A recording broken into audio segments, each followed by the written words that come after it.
여러분 안녕하세요. 오늘도 외로운 밤 채널을 찾아주셔서 감사합니다. 오늘 밤 여러분의 외로움을 달래드릴 주인공은요.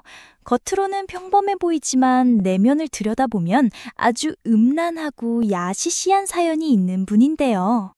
같이 한번 살펴보시죠. 안녕하세요. 저는 특별할 거 없는 평범한 한 가정의 가장입니다. 최근에는 아파트도 참 많이 지어지고 가격도 많이 올랐는데 자리 좋은 곳에 미리 사주셨던 분들은 재미 좀 보셨는지 모르겠네요.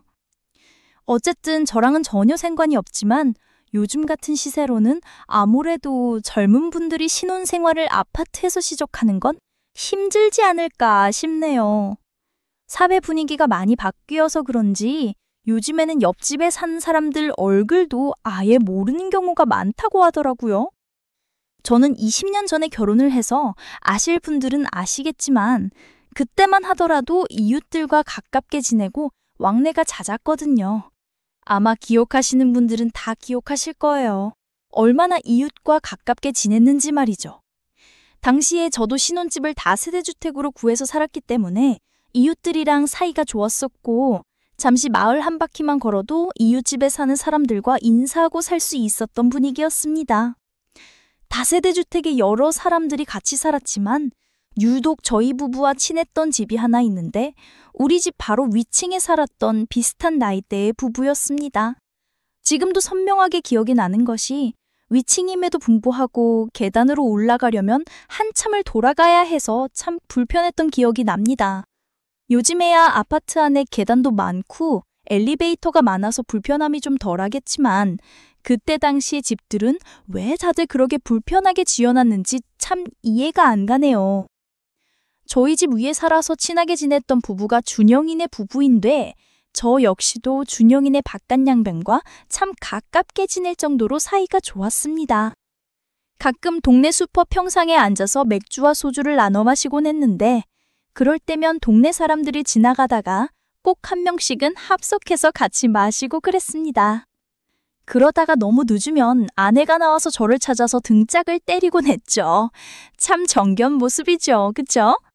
아내 역시 준영이네 안사람과 언니 동생하며 친하게 지내는 사이였으니까 이 정도면 이웃 사촌이라는 말이 딱 맞겠다 싶겠네요.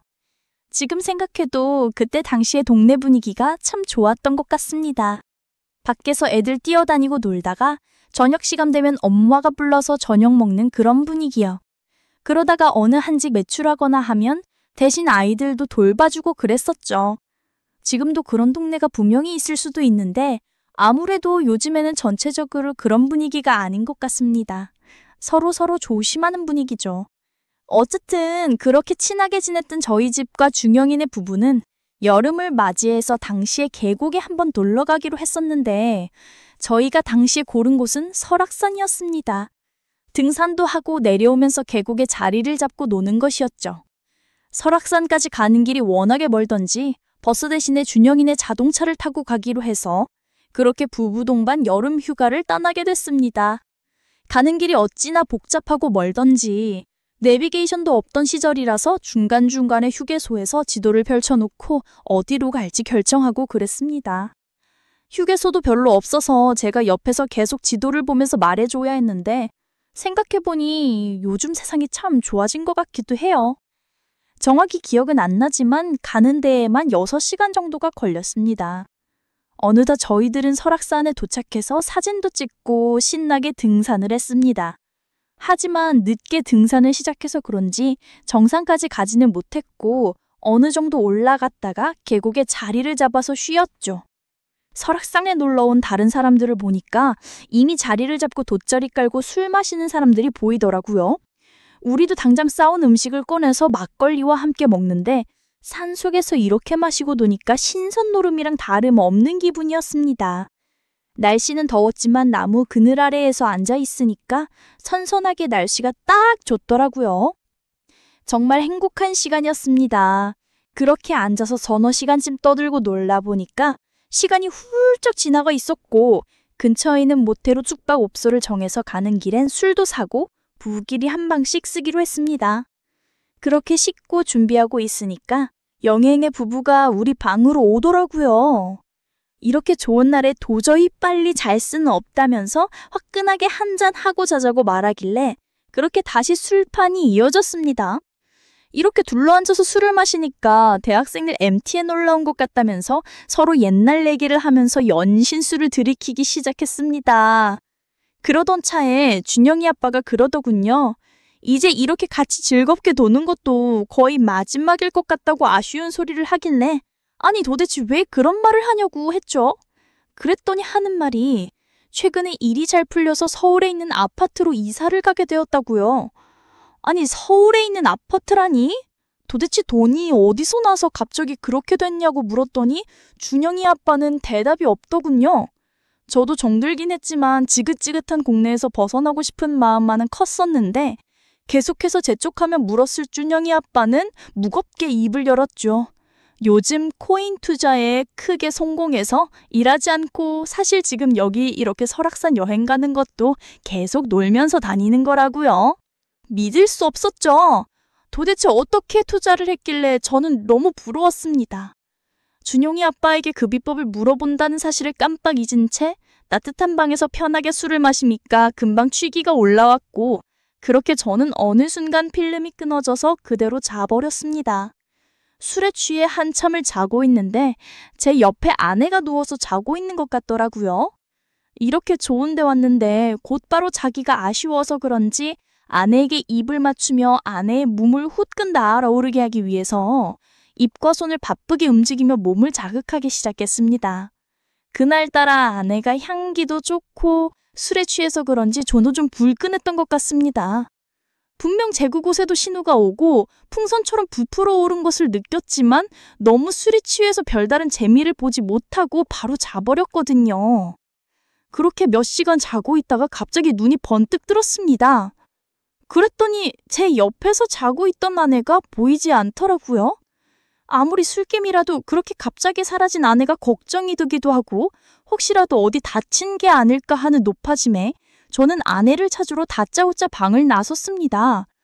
근데 이게 무슨 일인지 준영이네 방에서 시끄러운 소리가 들리길래 가봤더니 그 방에서 술판이 벌어진 것처럼 술과 음식들이 널브러져 있고 준영이네 안사람이 자기 남편과 제 아내한테 소리를 지르고 있는 겁니다. 이게 무슨 일인가 싶어서 당황하던 찰나 얘기를 들어보니까 제 아내와 준영이네 바깥 양반이 따로 술 더 마시고 있었는데 저는 먼저 자버린 것이었죠. 그렇다면 아까 전에 제 옆에서 자던 여자가 혹시 준영이네 안 사람인가? 싶어서 저는 순간 당황해서 식은땀을 줄줄 흘렸습니다. 그도 그럴 것이 그동안 그럼 준영이네 안 사람을 제 와이프로 착각하고 입을 맞추기도 하고 서로 거침 숨을 내쉬면서 넣지는 않았지만 직전까지 갔었기에 손발이 돌절 따리더군요. 준영이네 안 사람은 지금까지도 안 자고 둘이서 술을 마시고 있으면 이게 바람난 게 아니고서야 가능하냐 하면서 소리를 지르고 있었는데 그때 시간이 새벽 3시쯤이었는데 확실히 늦게까지 술을 마신 것밖에는 하더라고요. 준영이네 바깥 양반과 제 아내는 절대 아니라면서 팔쩍 뛰었고 그럼 무슨 작당을 한 거냐고 준영이네 안 사람이 추궁하니 그제서야 준영이네 바깥 양반이 힘겹게 입을 열었죠. 서울에 집을 살 수 있었던 거는 로또도 아니고 정말 좋은 기회를 잡을 뿐이고 제 아내가 하도 부탁하길래 어쩔 수 없이 알려주겠다며 010-8269-5902 핸드폰 번호로 문자로 은퇴라고 두 글자만 적어서 문자를 보내보라고 하더라고요. 그러면 준영이네 바깥 양반처럼 평생 하고 싶은 걸 하면서 경제적 자유를 누릴 수 있다고 하더라고요. 정신없는 와중이긴 하지만 각계 붙어 지내오던 사이였던 준영이네 그 말을 믿고 꼭 010-8269-5902 핸드폰 번호로 문자로 은퇴라고 보내서 늦게라도 서울에 다시 평기 넘는 내 집을 마련하고 덩덩거리며 살기로 결심했습니다. 그리고 다행히 늦게까지 술만 마셨지 별일이 있었던 건 아니었기 때문에 이쯤에서 얼른 들어가서 자자고 말하고 각자의 부부는 각자의 방으로 들어갔습니다. 하지만 부풀었던 꿈과 희망도 잠시 제 머릿속에 계속 준영이네 안 사람을 몸을 자극했던 것이 기억에 남아 있었습니다. 왜냐하면 다시 돌아와서 침대를 보니 준영이네 안 사람이 누워있었던 자리가 흥건히 물기가 남아 있었거든요. 아무래도 서로 자극하면서 나왔던 것이었겠죠. 저희는 다음 날이 되어서 모두가 다 서먹서먹하게 남은 일정을 소화했고 집으로 돌아가는 차 안에서는 다들 피곤했는지 아니면 서먹해서 그런지 다들 조용하더라고요.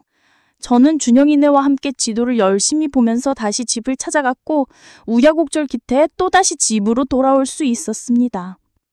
그렇게 모든 게 마무리되나 싶었는데 그날 저녁 집에 돌아와서 자려고 하니까 위층 준혁이네 집에서 시끄러운 소리가 들리는 겁니다. 저희는 깜짝 놀라서 가보니까 뭘 집어던지면서 시끄럽게 싸우는 소리가 나고 아무리 생각해도 싸우는 소리는 준영이네 부부가 서로를 의심하고 서로를 작달하다가 싸우는 것 같다는 느낌이 딱 들더라고요. 싸움에 개입하고 싶지 않았지만 제 와이프가 계속 가서 말리자고 하니까 저희는 가게 되었고요. 한창 싸움이 진행되던 와중에 준영이네 바깥 양반이 조이를 보더니 씩씩거리며 저에게 자기 아내랑 같은 방에 있을 때 무슨 일 없었냐고 하길래 저는 술이 너무 취해서 아무것도 기억이 안 난다고 했습니다. 준영이네 안 사람도 끝까지 아무 일도 없었다면서 술을 그렇게 먹고 잠들었는데 도대체 무슨 일이 있었겠냐는 말을 하더라고요.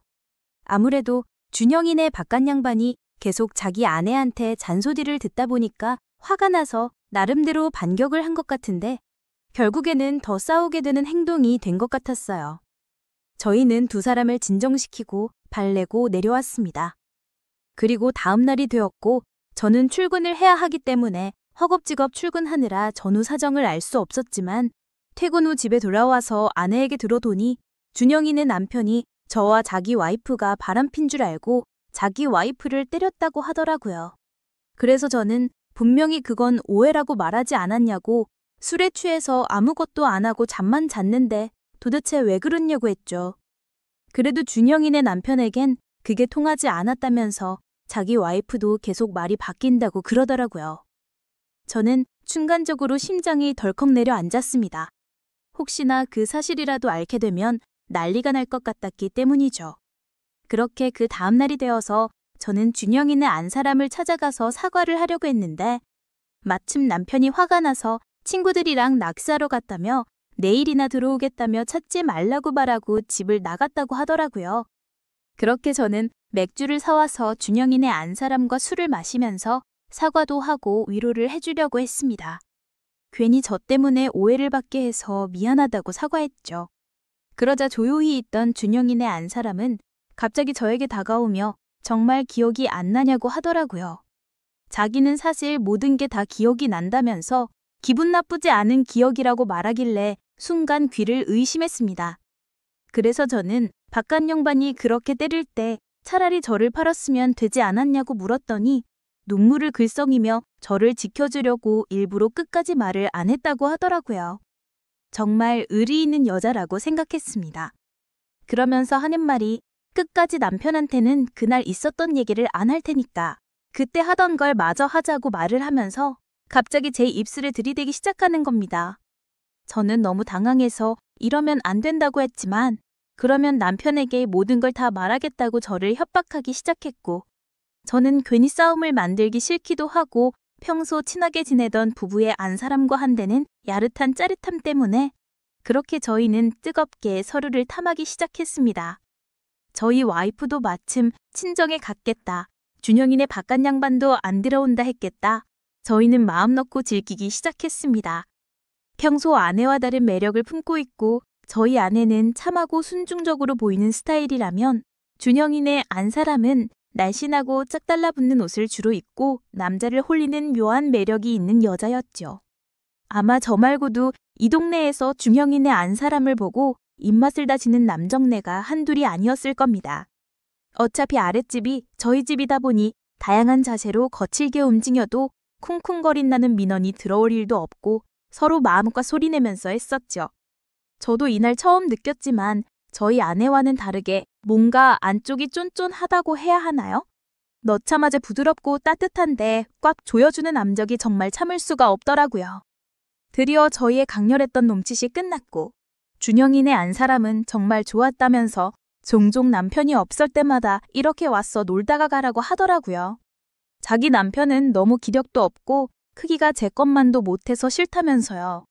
저는 그렇게 집으로 돌아와서 한참을 생각에 잠겼습니다. 어디서부터 잘못된 건지 생각했죠. 그리고 시간이 많이 흘러서 그 일이 일어난 지 6개월이 지났을 때 저는 준영이네 안사람과 이미 여러 번 사당을 나눈 상태였고 이렇게 살다가는 도저히 벗어날 수 없겠다는 생각이 들어서 이사를 갔습니다. 마침 그때 당시에 준영이네 바깥 양반이 알려주었던 010-8269-5590 이 핸드폰 번호로 문자로 은퇴라고 보낸 뒤에 저도 제 인생을 바꿀 만큼 엄청난 기회를 잡게 되었기도 했고 그날 이후론 더 이상 일하지 않아도 먹고 살 수 있었기에 더 이상 무언가 마음에 무거운 짐을 안고 살아가는 기분이 든 채로 살아가기 싫었습니다. 언제 터질지 모르는 시한폭탄을 가지고 사는 기분이라고나 할까요?